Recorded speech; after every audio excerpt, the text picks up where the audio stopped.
Alright, we're back again with another exploit. Seems like our Wallmonger is already set up.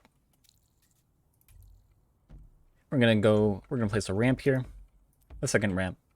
Now, for this exploit to work, you don't actually need to use a ramp. Well, you do need to use a ramp. But it can either be like this, or it can be like this. But it can't be like this.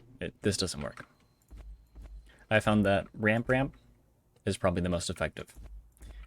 Now, the thing we're going to give our Warmonger is Bloodlust and Short Leash. Now this, I'm pretty sure it technically isn't needed, but it helps a lot. Then we're going to create our, let's say, our second guard, our trigger device.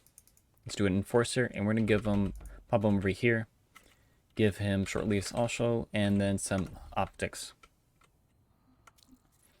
Now, why isn't this Bloodlust related? Well, it's because of how Bloodlust works. Bloodlust tells him, right over there, where we're at. So this Enforcer, we're going to tell him we're standing right here. Now, he can't reach us, so he's just going to look angry at us towards, well, this direction. So.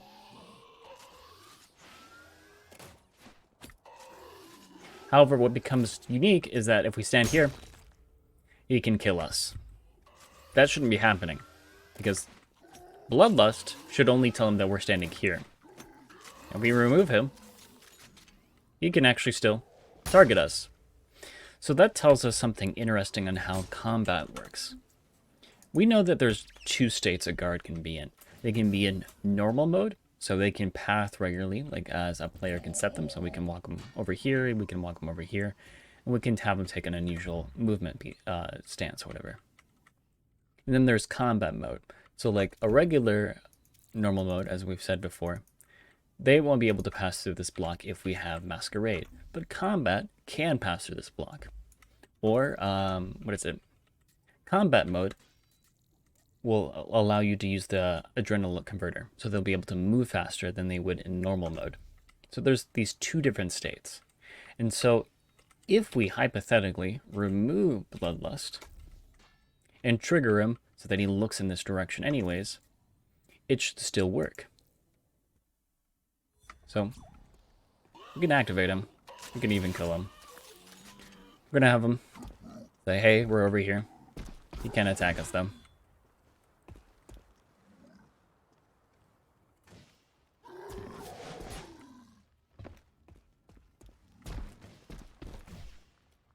Alright, he knows we're over here, but he can't find us. Well, he knew we were over there.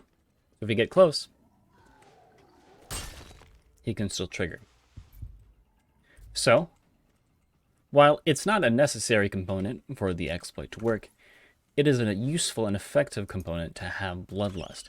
Because what we're really wanting to do is tell this guard over here, our Warmonger, to look in this direction so that we can more furtively and usefully activate our little exploit and have him trigger through this wall, which he normally couldn't have.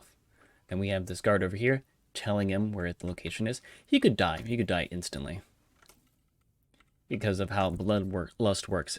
Bloodlust works in the way that this guard tells him immediately where our last location was, and he's going to be angry at that location until he delays back into normal mode. So if we go over here,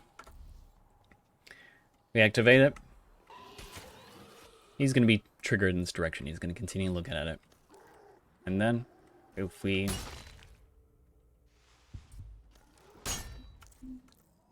enter this little corner here and walk by it in a strange way, we can sometimes activate it.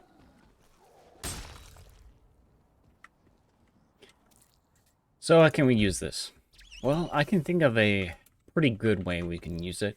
Is we have a classical kill box. So let's say some area like this is our kill box. We could probably introduce even a ramp here or whatnot. And then we have this narrow hallway, like so that we can find the player into this small location.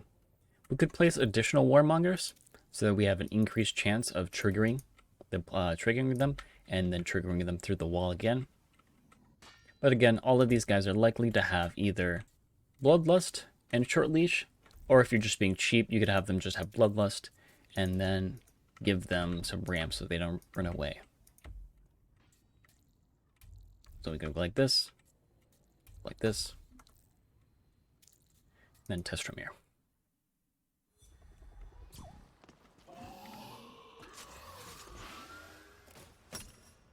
So we're hiding on the sides.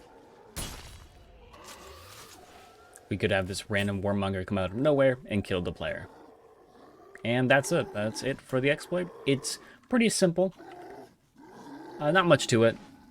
But there's an off chance that you could kill a player. That could be useful.